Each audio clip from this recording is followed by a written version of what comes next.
이 아침 첫 시간 말씀을 열기 전에 기도하시겠습니다. 하나님 아버지, 이 아침 말씀을 열어 주님의 음성을 듣겠습니다. 말씀하신 음성을 정확히 알아듣도록 성령 하나님 도와주시옵소서. 예수님의 이름으로 기도합니다. 오늘 말씀은 출애굽기 16장 22절로 36절까지 말씀입니다. 오늘 말씀에서 하나님은 계속해서 만나에 대한 이야기를 하십니다. 이스라엘 백성은 날마다 그날의 분량대로 만나를 거두어야 했지만 금요일에는 2배를 거두어 안식일을 준비하도록 하셨습니다. 그리고 안식일에는 만나가 내리지 않으므로 만나를 구하러 나갈 필요가 없었습니다. 하지만 어떤 백성들은 이 말씀을 순종하지 않았지요. 그래서 20절에 보면 순종하지 않고 더러는 아침까지 만나를 두었다라고 기록하고 있습니다.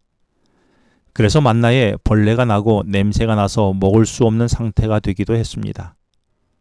또한 22절에서는 7째 날 안식일에는 만나가 내리지 않을 것이니 6째 날에 2배로 양식을 거두라고 하였지만 이 말에 순종하지 않고 6째 날 하루 분량만 취하고 다음 날인 7째 날에 만나를 구하러 갔다가 결국 구하지 못하고 그날을 굶어야 했던 사람도 있었습니다.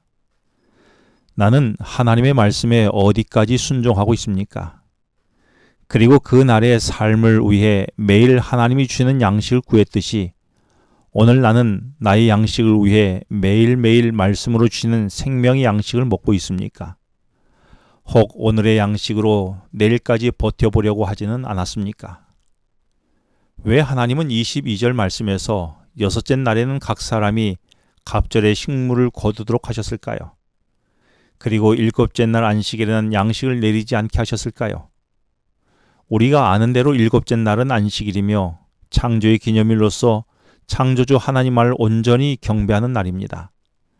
안식일의 의미는 우리가 익숙히 알고 있습니다. 그런데 이 안식일을 어떻게 준비해야 하는지에 대해서는 좀 소홀한 면이 있지 않나 생각해 봅니다. 안식일이 안식일다워지기 위해서는 6째 날에 7째 날 안식일을 위해 어떻게 준비하느냐에 달려 있습니다. 그래서 6째 날에는 안식일을 위해 식량을 미리 준비하는 것이 필요했던 것이죠. 이렇게 함으로 안식일에 음식을 준비하고 장만한 일로 복잡한 시간을 보내지 말아야 했습니다.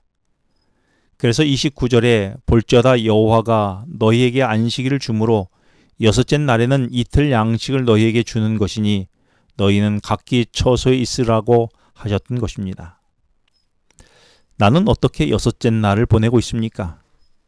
6째 날인 금요일에 나는 안식일을 맞이하기 위해 무엇을 준비해 보았습니까? 그래서 나는 안식일을 안식일답게 보내고 있습니까? 아니면 6째 날까지 힘써 일하느라 안식일 준비를 소홀히 하여 막상 7째 날 안식일이 더 부산하고 바쁘고 정신없이 하루를 보내게 되어 정작 안식일의 주인이신 창조주 하나님을 참으로 경배하지 못하고 안식일을 6째 날에 해야 할 일을 하며 보내지는 않습니까? 그러다 보니 6째 날 양식을 준비하지 못하므로 안식일에 만나도 먹지 못하고 피곤하고 짜증나고 지친 안식일을 보내고 있지는 않습니까? 참 안식일을 위해 나는 6째 날을 어떻게 보내야 할까요? 이제 하나님은 32절에서 모세에게 만나를 오멜 항아리에 채워서 너희의 대대 후손을 위하여 간수하라고 말씀하십니다.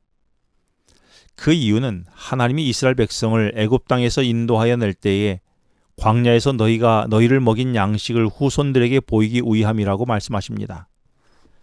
그래서 33절에 모세는 만나 항아리에 한 오멜을 담아 증거판 앞에 두어서 대대로 간수하게 됩니다.